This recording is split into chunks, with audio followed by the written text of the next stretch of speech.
Magandang umaga, ngayon ay June 21, 2026 at narito ang update ukol sa minomonitor natin na si Bagyong Francisco na may international name na Mekala. Patuloy pa rin binabaybay ni Bagyong Francisco ang karagatan, huling namataan ng sentro nito sa layong 1,170 kilometers silangan ng southeastern Luzon. Taglay nito ay lakas ng hangin ng 110 kilometers per hour malapit sa sentro at pagbugso na umaabot sa 135 kilometers per hour. Ito'y kumikilos pahilagang kanluran sa bilis na 25 kilometers per hour. And may kita po natin dito sa ating latest satellite animation na nananatili itong malayo sa anumang bahagi ng ating kalupaan. Ngunit yung trough or extension po nito ngayong araw magdudulot na ng maulap na kalangitan and also mga scattered na mga pag-ulan, pagkilat at pagkulog dito sa area ng Bicol Region at Eastern Visayas. And bukod po dito kay Bagyong Francisco, yung southwest monsoon o habagat naman ay yung umiiral din sa area ng Mindanao. So ito po mga kaulapan nito na nakita natin sa malaking bahagi ng Palawan, also sa ilang area din ng Visayas at malaking bahagi po ng Mindanao. Ito ay dala ng southwest monsoon o habagat. And expect po natin for today, may mga scattered na pag-ulan din po na dala itong habagat dito sa mga areas na ito. Posible na po yung paminsan na mga malalakas na pag-ulan. And sa mga susunod na araw, habang mas kumikilos po pahilagang kanluran, itong si Bagyong Francisco ay mas ma-enhance or may hila po nito yung habagat, which is yung habagat po yung ina-expect din natin na magdudulot ng mga pag-ulan sa malaking area ng Southern Luzon, Visayas at Mindanao sa mga susunod na araw, and possible po yung paminsang bugso ng mga malalakas na pag-ulan, lalong-lalo na po dito sa may western sections ng mga areas na nabanggit po natin. So pag-iingat at paghahanda para sa ating mga kababayan, lalong-lalo po yung mga areas na prone sa flash floods at landslides.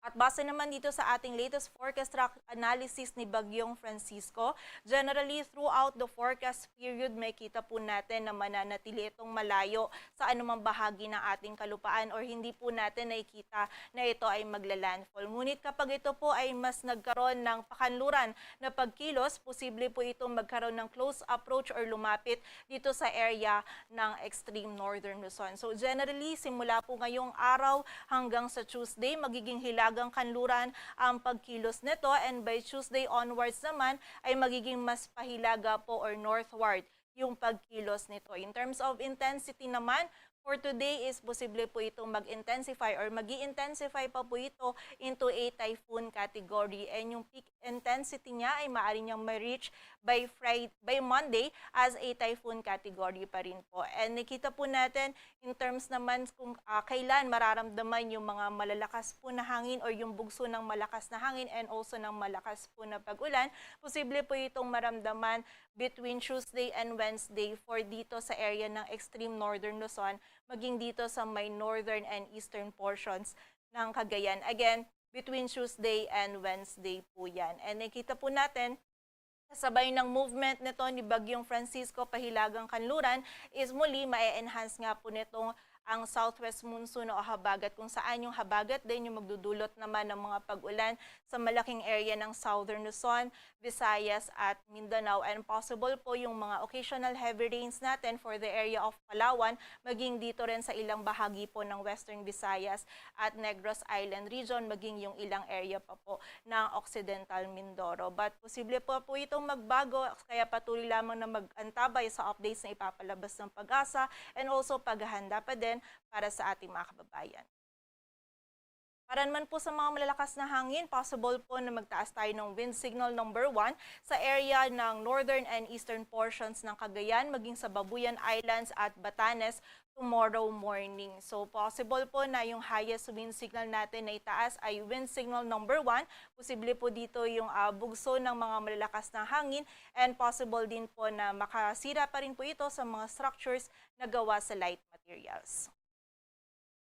Sa mga bugso naman po ng mga malakas na hangin na dala naman ng habagat for today, possible po sa area ng Siquijor, Camiguin, sa southern portions ng Davao Oriental, Davao Occidental at sa area din ng Sarangani. Well, for tomorrow naman at by Tuesday, possible din po yung mga bugso ng malalakas na hangin na dala ng habagat sa malaking area ng Southern Luzon, Visayas at Mindanao. Sa mga pag-ulan naman po ngayon, wala pa tayong nararamdaman na mga pag-ulan na dala po directly ni Bagyong Francisco. Ngunit posible po simula bukas naman yung habagat ay magdala na din po ng mga malalakas po na pag-ulan for some areas ng Southern Luzon, Visayas at Mindanao, lalong-lalo na po sa may western section nito. So again, paghahanda po para sa ating mga kababayan, lalong-lalo na doon sa mga areas na prone sa flash floods at landslides.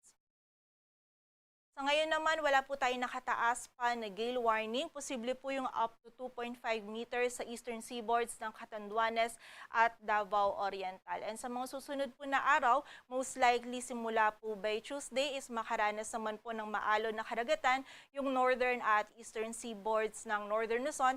Dala po ito ni Bagyong Francisco. So again, patuloy po tayo magantabay sa updates na ipapalabas po ng Pag-asa.